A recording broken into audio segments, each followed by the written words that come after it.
views and opinions expressed in the following program are those of the program host and do not necessarily reflect or represent the views and opinions held by TCN TV Network Incorporated. Due to the social nature of this broadcasting channel, videos may contain content copyrighted by another entity or person. The TCN TV Network claims no rights to the said content. TCN TV Network cannot be held accountable for the copyrighted content. TCN TV Network is a messenger and sharer of information and strives to verify but cannot warrant the accuracy of copyrights or completeness of the information on this program.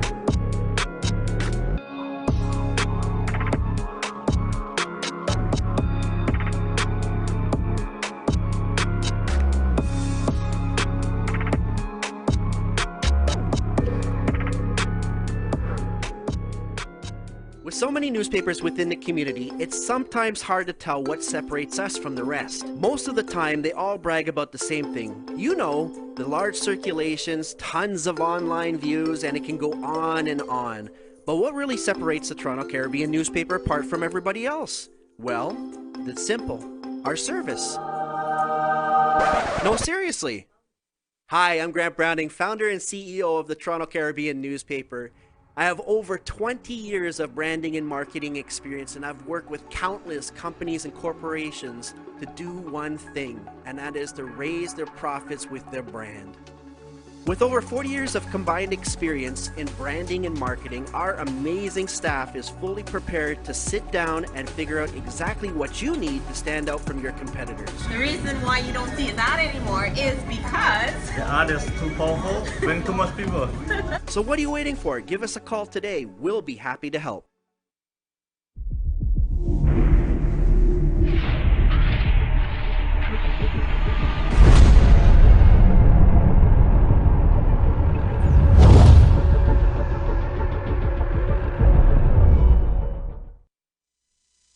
Good evening and welcome to On Point. On Point is your new political and current affairs talk show where we will discuss the issues of importance to you as Canadians. We invite you to join us every Tuesday from 4 p.m. until 5 p.m. where we will bring you the important topics of the day, whether they be municipal issues, provincial issues, federal issues, any issue of importance to you as Canadians, we will discuss here on Point. We're very excited that you have joined us for our very first show. Happy that you have joined us. Please, this evening we have some of our panelists. We have Mr. Len Carby, who is also joining us. Len, welcome. Good to have you. Thank you. Thanks for having me. Right, and we have Tina Larson, who is here as well in the city of Brampton. Tina, welcome. Thank you very much, and thank you for having me. Okay, so I want to start off this evening. We're hoping to have we are going to start off this evening by looking at some municipal matters, some municipal issues. Right here in the city of Brampton, Mayor Brown should be standing by, and we're going to be happy to have him join us as we... Oh, Mayor Brown, you're there. Welcome to On Point. Evening. Good to have you here with us this evening. My pleasure.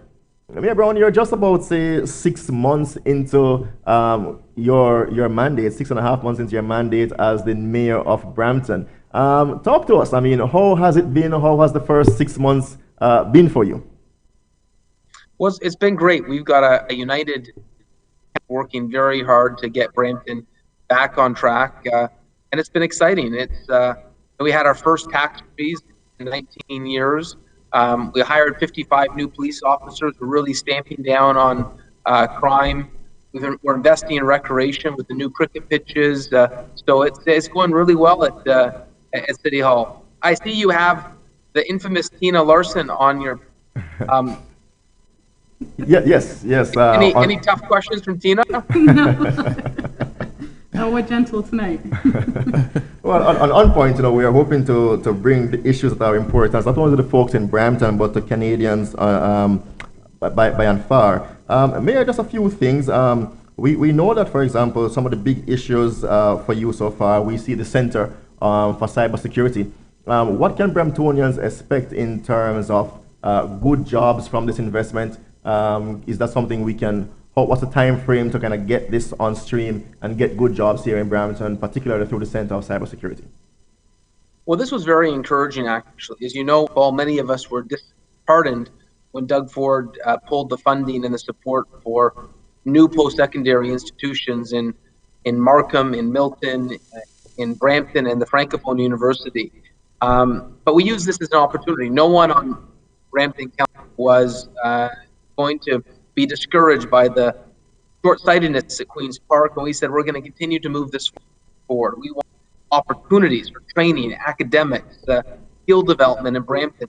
And we actually pitched the federal government and said, we know you don't fund education directly, but could we not have a center of excellence, a center for cybersecurity? In partnership with the federal government, with Ryerson, with Rogers and RBC, Brampton is going to become the center for cybersecurity for Canada. We're going to train the smartest minds, the jobs of tomorrow in cybersecurity. This is a $600 billion sector, and I'm pretty excited as mayor of Brampton that this is going to be happening in our city. It's already underway. It's going to be beautiful, and there's going to be 790 jobs associated with the Center for Cybersecurity. So big win for Brampton. I appreciate Prime Minister Trudeau's support of this project. RBC, Rogers for really stepping up, and of course the city of Brampton, which was not deterred by Queen's Park. We put money into the game. We put money into this to happen, and I think it showed a lot of leadership by Brampton City Council. We've got a great team there. Okay, Mayor, on that matter, just two quick points. One, any plans to prioritize jobs for Bramptonians in this process? You know, we know we have a challenge with people living in Brampton but don't have jobs in Brampton, so the large majority of the city travel out each day. Any plans where, you know, we can prioritize jobs for Bramptonians in this process? Well, the great thing is you look at all these businesses that were going to Toronto. Now, if you want a good cybersecurity job, you're going to have to come to Brampton. It's actually going to be a reverse trend, and that's what I want to see more of. You know, we can't tell the city of Brampton, the city of Mississauga, the city of Toronto. There's no ability to say you have to live in that city to work for that business or work for that city. But the challenge is people like they like to live close to their work, and so having a major company, a major new enterprise like this in Brampton is great. I just want to see more of it. We're working on great new potential employment opportunities. I want to see jobs in Brampton. We just brought in a new development charges incentive where we'll waive development charges for corporate headquarters over 50,000 square feet if they locate in Brampton. We're being really aggressive right now in foreign direct investment, and we're going to continue to make sure that we land jobs and employment. I want to see so much employment in Brampton that creates a scenario where there's a competition for employees. So Mayor, with these new jobs comes the need for transit and the need to move people around the city. Council voted on the LRT project to get that into downtown Brampton, but how far are we now in terms of getting that project funded? Because if we're bringing people, we have a problem with traffic gridlock in the city, and we have some time running out now, but I want to get to this. What is the plan? How do we get the province to the table to offer us the relevant funding to be able to deal with the transit and get people moving around the city of Brampton? So Council's united that we believe we need modern transit that connects into our downtown. We passed a motion 11-0 showing that there's no division when it comes to wanting quality transit in Brampton. Ultimately, the federal government encouraging, saying that they will entertain our applications, and we're going to work to get the province on side as well. Obviously, the province announced $11 billion of new spending in the city of Toronto. I know the premier. So one of the jokes about him is that he wants to be the premier of Toronto, but we're hoping to get his attention outside of Toronto, because if you look at the funding in the last provincial transit announcement, there was nothing for Durham, nothing for Peel, and we believe whether you live in Oshawa or Durham or Mississauga or Brampton or Caledon, we deserve quality transit as well, and we hope to convince the Premier and his government that funding for transit should be done on a per capita. If I could get you on one last point, our time is running out for this first segment, but one of the things as well to get new jobs to our city is the issue of crime, and we had a record crime situation here in Brampton last year. Council voted recently not to have a gun buyback program, as was proposed, but to have a gun amnesty program. We saw a gun buyback program being very successful in Toronto. How do we plan to deal with the issue of crime so that these investors will feel comfortable coming here to the city of Brampton? So let's say, I want to say a few things on this. First of all, last year was a record year for crime. But this year is actually on the decline. Now, we've made some significant progress with Project Baron, which you might have heard of in the news. We had the largest gun heist and drug heist in Peel Region history. We seized over $1.2 million worth of guns and drugs. It was an exhaustive police investigation. It's like going to your opposing hockey team and stealing all their hockey sticks. We steal significant amounts of weapons from organized crime, and so I want to thank the Peel Police for the success of this operation. We also had the gun amnesty. The City of Toronto had one where they offered a taxpayer subsidy. Our Peel Police felt that wasn't necessary, that it would only encourage relics, sort of guns that might be old guns, broken guns in someone's attic to be brought in if it's simply a financial tool. Our gun amnesty was quite successful, and we didn't even have to offer a subsidy. Obviously, we want to get guns off the streets, but the real problem isn't antique guns, it's illegal guns. And right now they're being rented on the street for $2,500, $3,000 for the day. Those are the guns I want to get out of our community.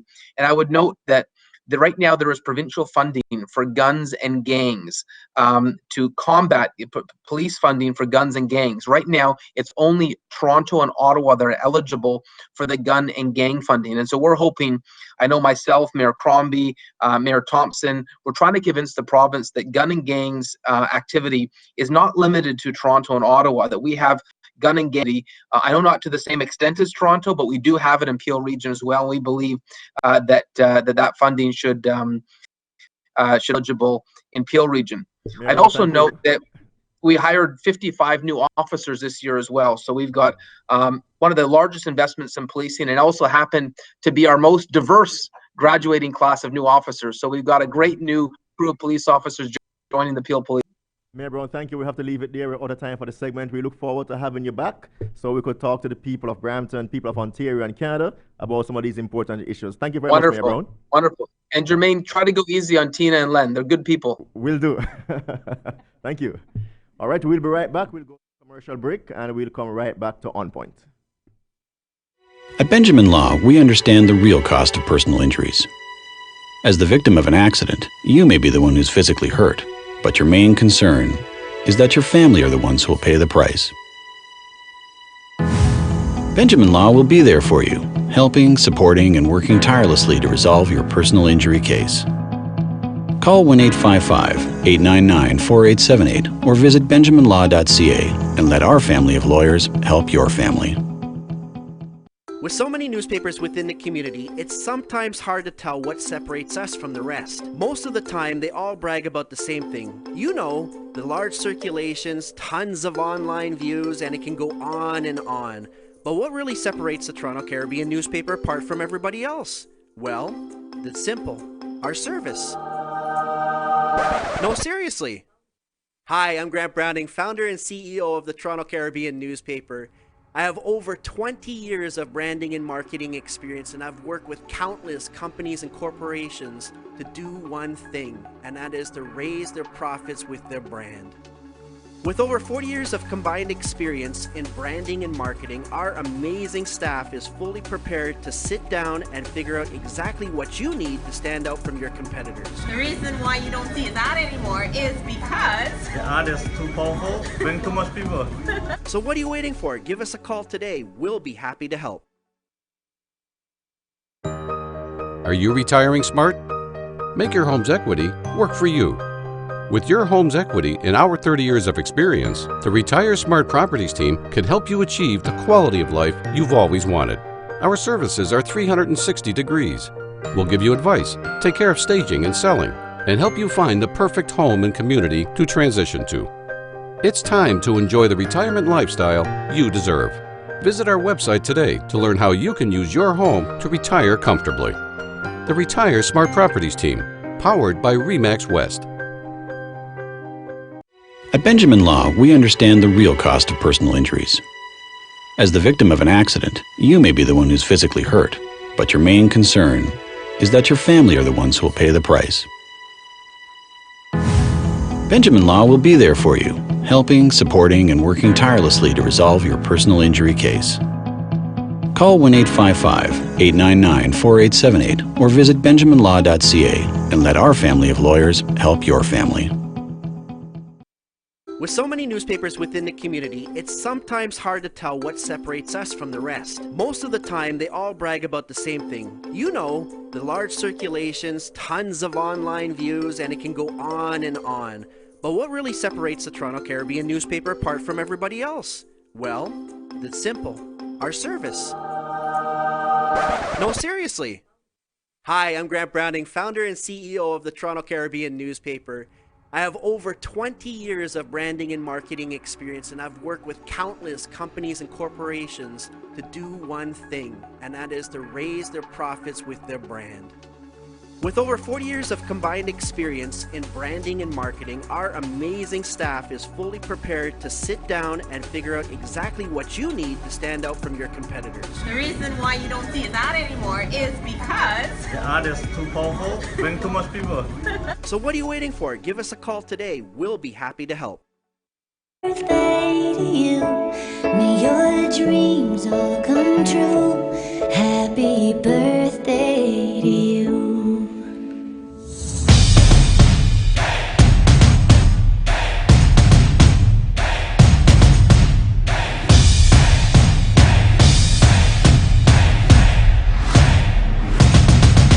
We refuse to promote, report on anything negative in the community.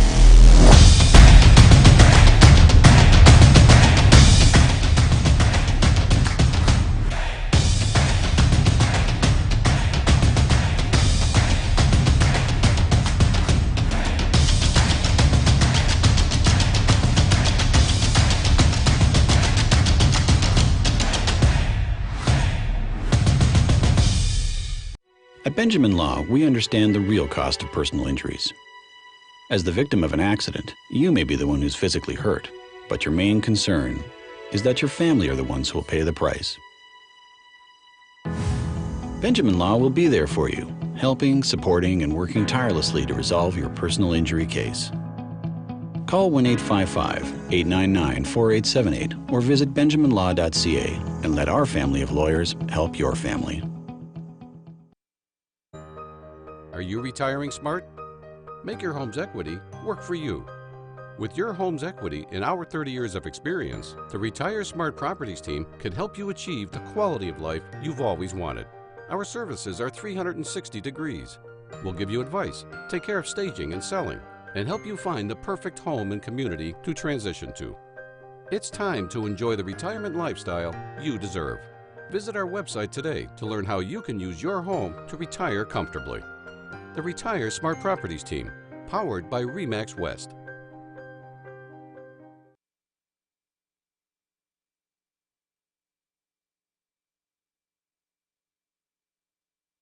At Benjamin Law, we understand the real cost of personal injuries. As the victim of an accident, you may be the one who's physically hurt, but your main concern is that your family are the ones who will pay the price. Benjamin Law will be there for you, helping, supporting, and working tirelessly to resolve your personal injury case. Call 1-855-899-4878 or visit benjaminlaw.ca and let our family of lawyers help your family. With so many newspapers within the community, it's sometimes hard to tell what separates us from the rest. Most of the time, they all brag about the same thing. You know, the large circulations, tons of online views, and it can go on and on. But what really separates the Toronto Caribbean newspaper apart from everybody else? Well, it's simple. Our service. No, seriously. Hi, I'm Grant Browning, founder and CEO of the Toronto Caribbean newspaper. I have over 20 years of branding and marketing experience, and I've worked with countless companies and corporations to do one thing, and that is to raise their profits with their brand. With over 40 years of combined experience in branding and marketing, our amazing staff is fully prepared to sit down and figure out exactly what you need to stand out from your competitors. The reason why you don't see that anymore is because The ad is too powerful, bring too much people. So what are you waiting for? Give us a call today. We'll be happy to help.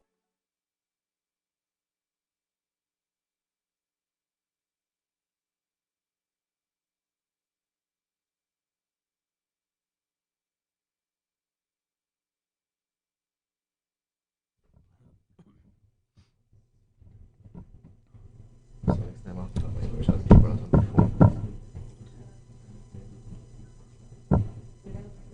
Yeah.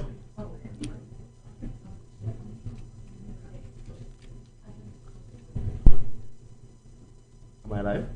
Oh, welcome back. Welcome back to On Point. My name is Jeremy Chambers, your host for Canada's newest political and current affairs program. So earlier we had Mayor Brown with us talking about some municipal matters. Now we're going to turn our attention to some provincial matters. We have with us Mario Russo, who is from right here in the city of Brampton as well, very engaged. And we also have Kimberly, who is with us. We'll talk about some municipal affairs. Let's go right into some provincial matters, Mario. Sure. You know, we saw the new Ontario PC government come in, almost put the Liberals into no party status with a good majority. How has their first year been for you? What can you say about the first year of this provincial government? Well, they definitely made the news. And unfortunately, from my perspective, and I'm going to probably take a perspective that's not extremely popular, but from my perspective, they've been doing what they said they were going to do.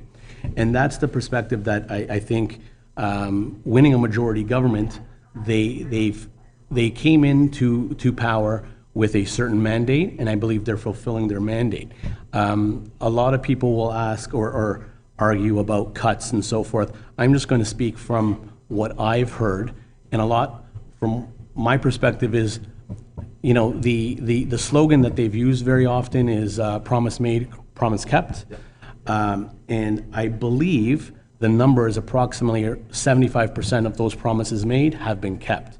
So I think from that perspective, they've been doing a good job. Can things be improved? Absolutely. The only problem, again, that I see or believe is that, unfortunately, media and perspectives get formulated before facts are actually given. And I think that's a problem on both sides. Unfortunately, a problem fundamentally in society today is that people don't do the research before they actually speak. And listen, I've been guilty of it as well, is that you're emotional about certain things and you react. I think the information needs to be looked at and then analyzed, and that information then has to be scrutinized. Kimberly, Mario is saying promises made, promises kept. What's your take on the first year of the Ford government? Well, what's your feedback on that? Well, he did certainly promise. I want to echo a little bit what Mario was talking about. He did promise radical changes, and to some extent he did that. I think as we talk about emotion and how it was gone about, how rapid it was and how drastic, that's what I think the constituents you're getting the backlash from.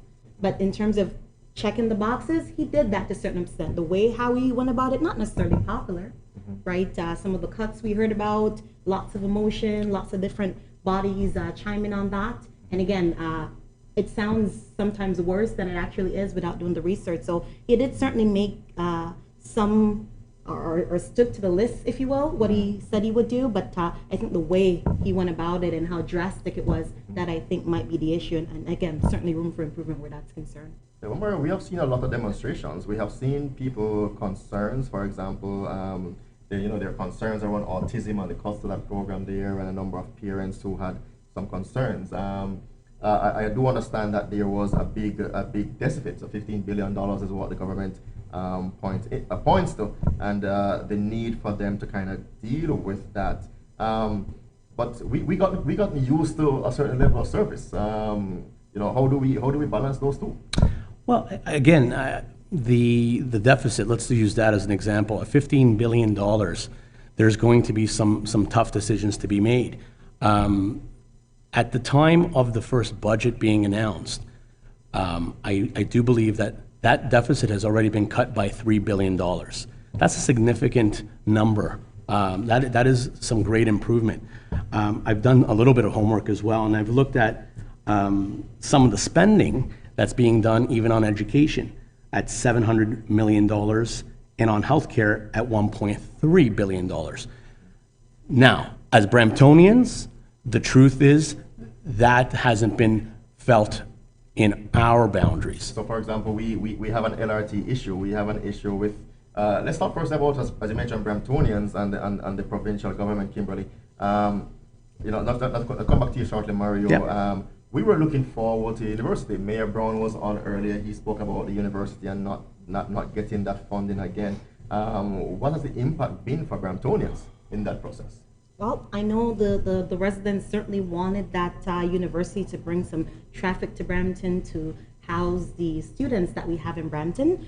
And that was disappointing for sure, coming just one day after the election, even though not only Brampton was affected, we got Markham and Milton as well. But I think it's positive now that we're going to have this cybersecurity program, and that Mayor Brown along with council have found another way to supplement that, and just kind of staying true to getting that university. So certainly it was a hit, but it goes back to the deficit. That's what the Premier was saying, that his angle is drastic things need to be made, not popular things. And while we would want to have that university, that's, I guess, what they felt that they need to do at that time. I guess we could argue whether or not it was the right decision. Again, he was just trying to tick off those boxes, I believe. Mario, university, LRT for Brampton? Yeah, university, LRT, big important issues in Brampton. As a father of three, I would love to have a university in Brampton. With a $15 billion deficit, I don't believe a university was even close to really coming to Brampton. I'm going to be very partisan at this point, is that announcement, that it was a university was coming, I believe came in anticipation of a provincial election. I don't believe that the funds were really set aside. I don't believe that the actual university was truly thought through to its the reality state. But that being said, you have some lemons, you make lemonade. Cybersecurity is a great first step. I do appreciate what Mayor Brown had said, is that a united council is imperative. For years, our council has been divided. There is still, from my perspective, some divisive aspects, but when you're going to ask for funds at the provincial and federal level, if you don't go united, I think you're wasting your time. Okay. Let's talk about some other provincial matters here. We're still waiting to get the minister. Is the minister online now? No, we're still trying to figure that out to get the minister online. But one of some big things that the provincial government came about that as well caused some amount of concern was the rollout as it relates to the marijuana sales. That was a big issue. We talk about the Ontario Cannabis Store, which got a lot of flack for basically the way it rolled out. People were ordering their marijuana products and were not able to get that. Yes, it was a federal issue where the federal government decided that they want to make marijuana legal. How is that impacting our province? Is it to me? Again, I'm going to take that. I think that whole issue has been bundled from day one from all levels of government. I don't think that the rollout of the legislation from the federal level was thought through in its entirety. So the buck was passed to the provincial government. The provincial government was dealing with that and how then to legislate it being sold in municipalities. I think they passed along the buck to the municipality.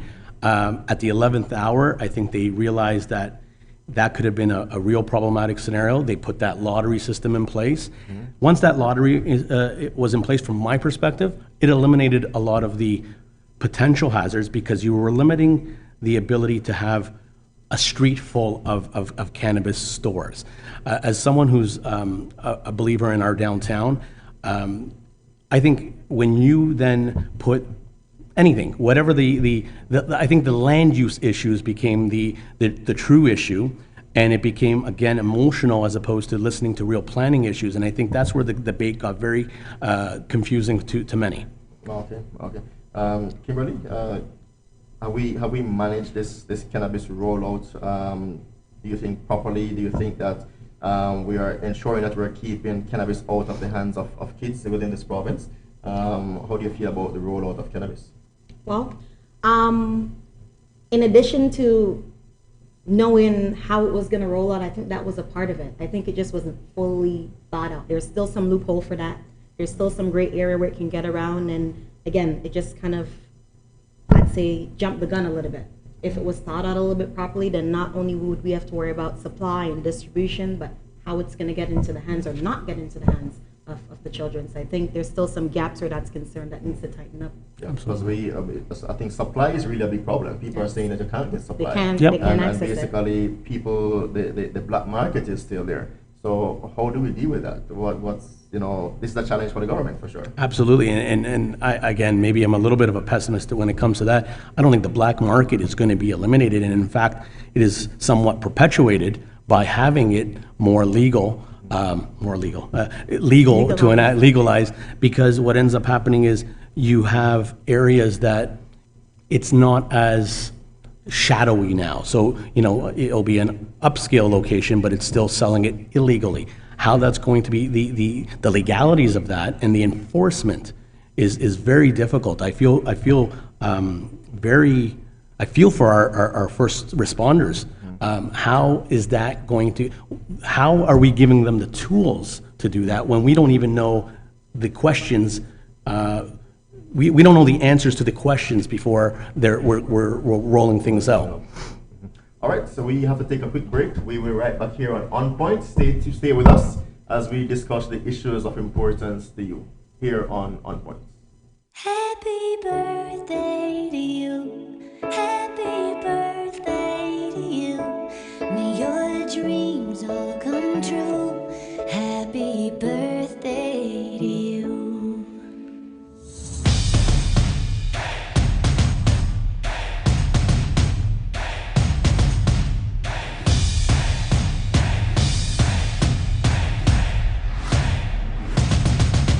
We refuse to promote, report on anything negative in the community.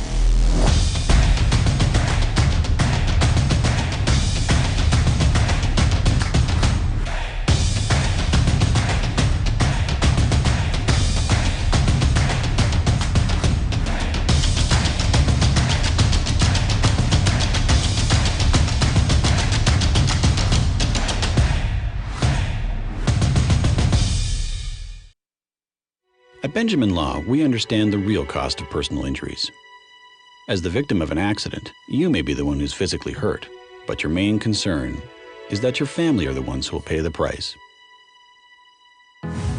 Benjamin Law will be there for you, helping, supporting, and working tirelessly to resolve your personal injury case. Call 1-855-899-4878 or visit benjaminlaw.ca and let our family of lawyers help your family.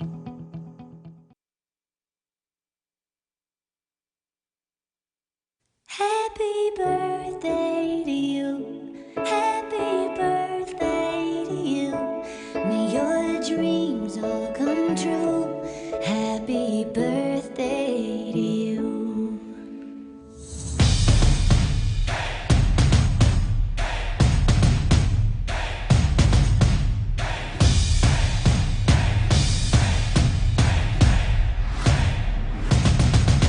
We refuse to promote, report on anything negative in the community.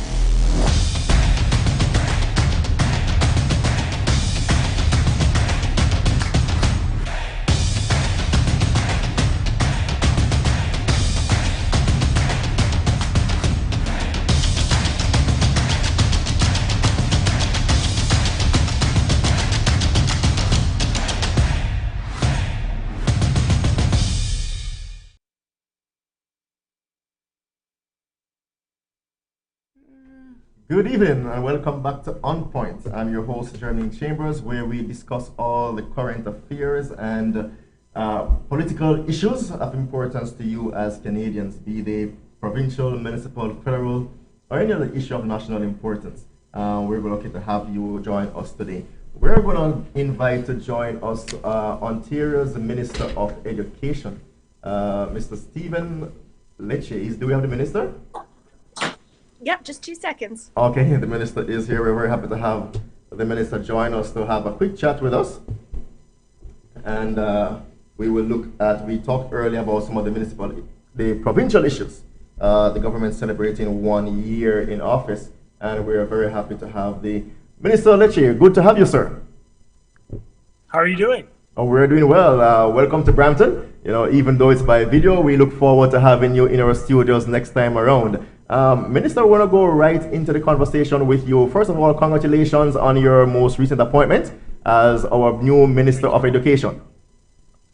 I appreciate that. It's a great honor. I understand you're launching this. It's exciting. Congratulations to you and to all your listeners. This is a very positive development.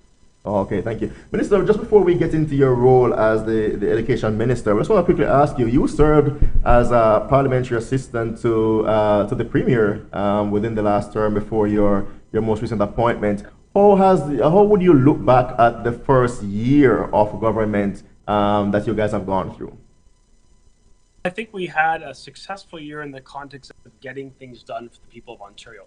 We made a commitment to lower taxes. We made a commitment to make life affordable. We made a commitment to invest in the services that matters to people. I'm very proud that we have cut taxes for middle-income families. We've introduced one of the most generous, progressive tax cuts, tax benefits for families with children. Our new tax credit, which I'm very proud of because it's in my ministry, giving upwards of $6,000 to an average parent with a middle-income parent with a child, or upwards of over $8,000 for a child that has an intellectual or developmental disability. We're putting money back in your pocket. And for me, as a progressive conservative, as a generational politician, I really believe that you, taxpayers, seniors, families, young people, are better positioned to spend your money than a politician or a bureaucrat. And I believe that irrespective of the party, including ours, our bias is towards putting money in your pocket. We're doing that in childcare. We're doing that in taxes. We're also opposing a carbon tax that makes it very expensive to get groceries, to get to work. I don't think it should be an indictment on families in Ontario that they get taxed simply because they have to drive their kids to school or go to work. So we're taking a different approach than the former Liberal government under Kathleen Wynne.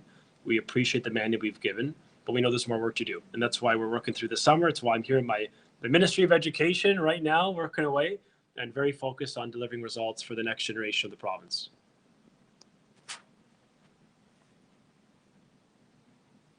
People have been raising concerns.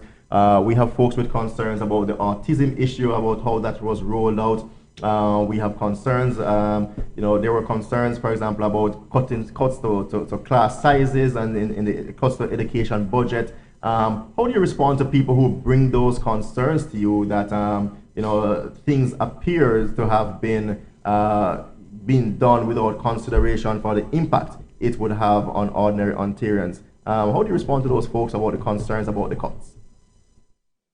Well, I very much value the perspectives that members have and citizens have, teachers and parents themselves. I mean, listen, my role as the Minister of Education is to listen firsthand, but also to be the champion of our young people. And when it comes to mental health, an issue that one of the reasons why I got involved in public services, because I believe mental health is an issue that we need to champion in government. We need to end the stigma and remind people that mental health is health. And my family, regrettably, has faced many mental health and addiction challenges. I know this issue all too well. And I'll be quite frank with you, we need to do more. And I'm proud that in the Ministry of Education alone, we have more than doubled investments in mental health. The budget was $14 million. It's now $40 million on an annualized basis when it comes to mental health in the classroom. We have invested more money than any government in the history of this province in special education funding. That's particularly for children with autism. So we are doing a lot. We have to do a better job at telling those facts to parents and in giving them the confidence I think they deserve that we are making the right investments in those critical areas. But I recognize, especially with cyberbullying and new forms of victimization for young people, that there are new risks and new challenges, particularly online. Today, I made an announcement I was very proud of, and I know you're aware of this, with respect to our new careers course for grade 10, mandatory careers course. And an emphasis on that is mental health, making them more self-aware and self-confident to talk about it, to reach out for assistance. We think that's a foundational skill. So we're putting it into the curriculum, we're putting the monies in the classroom, But I also accept that we've got to do more, and that's my mission as the minister, to keep fighting to get as many dollars in the classroom to help the most vulnerable in our society. Final question for you. We're running out of time, but we have to invite you back. We had some technical difficulties earlier, but for sure we'd love to have you back. But one final question for you. As the Minister of Education, one of the great things that we were looking forward to here in the city of Brampton, where we were broadcasting from, was a Brampton University that suffered because of the cuts that the government brought in earlier. Talk to the young people in Brampton who are looking forward to tertiary education, want to stay close to home, want to stay with their families. What do you say to them as Minister of Education? Well, the first off I say is that for the first time in 20 odd years, the province of Ontario is cutting tuition rates for young people. I mean, let's be under no illusions. The former Liberals increased tuition to the highest rate ever in our nation. With the exception, I think, of 2 years, tuition rose every single year of their mandate, effectively 12 or 13 out of 15 years. And so we know young people pay the highest tuition in the country. I think we have to do better when it comes to increasing accessibility of post-secondary, making young people, particularly from racialized communities, First Nation communities, underrepresented communities, giving them that hope and the enabling tools to get into post-secondary education. I think it's so foundational in our society and as a government, and that's why we cut tuition by 10 points. Student at U of T or York or Ryerson in Toronto, that's roughly $900 to $1,100 every single year back in your pockets. And that's not chump change. That's a fairly decent amount of money back in your pocket where it belongs. So we're putting money in your pocket. With respect to the decision on Brampton and that campus, you will remember that the former Liberal government announced that, I think, weeks or months before the election, and not for anything. I mean, you've been in this game longer than I have, but I don't think people should be treated with such a level of, treating them with the lack of intelligence that I know that the population had. When you get announcements made on the precipice of an election with no funding in the fiscal framework, meaning no money budgeted, not a dollar was budgeted. It's just as if today on this announcement, I announced that we're going to provide hundreds of millions of dollars to this cause. It's just not the way it works. And I think they offended the intelligence of people, because I don't think a lot of people bought it. And I know in your heart, no one really believed that announcement, because if it was a priority, they would have done it in the first 15 years, not in the last 15 hours of their government. Now, what we've done is we've committed to balancing our budget and then making those decisions about how we can expand access to universities. To make it more accessible, though, we're expanding subways. We're going to have to, in Peel. We're going to have to leave it here, Minister. Thank you so much. Sorry for cutting you. We're going to have to leave it there. We look forward to having you again on the program. This is our first Thank you episode, so much. And we look forward. Thank you for joining us, Minister. Thank you. Thank you so much. Len Carby, the Minister said we had to cut for it. What do you make of that? Well, you're going to get political statements on each side of it. So understandable. Truth be told, though, I see the university in Brampton as an investment in our future. And though we have been able to take lemons and make lemonade, I do believe that a commitment first to the future of Brampton would have included that university. How we make that possible, to the same extent that we're turning what seemed like a negative situation into a positive one now, if the commitment was there for Bramptonians, then that commitment would have been followed through, and we would have found a way to make it happen. Just like we're doing it right now, under different circumstances.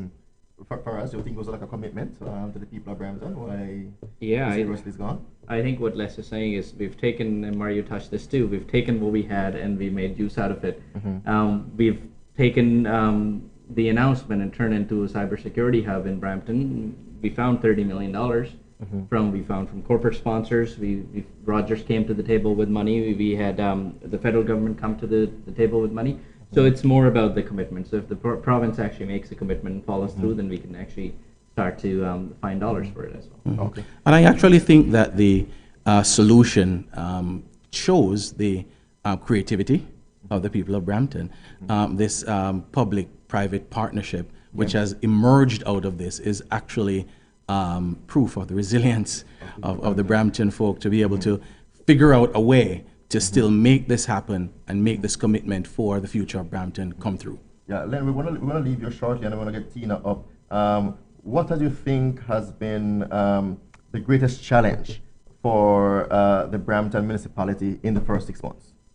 What's the greatest challenge you think has been for Brampton's council so far? I mean, there are quite a number of issues. What do you think we need to improve on as a council so far? Well, I actually think that the council has come together well and is actually speaking with one voice on issues, which is a positive. Okay. I see of course, the challenge of this cannabis rollout as probably the biggest hurdle or biggest challenge that the council has faced. And I understand that, it is one that has been thrust upon municipalities because the process of rolling this out has not been handled very well, both from federal and provincial levels. But the city, I think, is making the best use of the situation. I think ultimately, just like alcohol, just like tobacco, you will find a bigger market for cannabis in the future. So time is running out on us now. Yes. I wanted to get Tina in, but we're out of time. Faraz, you get the last word for you. What has been the most positive thing from this Brampton Council within their first 6.5, 7 months? I think the most positive thing's been the ability for them to work together. It's really tough to get all of these guys to agree on something, and they're coming out with unanimous votes on many things that affect the residents directly, be it sports, be it education, be it any other infrastructure projects that are taking place in the city. So behind the scenes, they're actually, I know there's table talks, and behind the scenes, they're really putting an effort to make sure that the community is engaged and the council looks proper. Well, folks, we are out of time. I want to thank you for joining us here on Point on behalf of Tina Larson, Mario Rosso, Kimberly Shelley, and I won't try to call that last name Shelley. I'll get it, and next time we'll call it for sure. For Salim and Len Carby, others who are not able to make it here today, I want to thank you for joining On Point as we discuss the issues of importance to you as Canadians. Thank you, and see you again on Tuesday at 4 p.m. Thank you.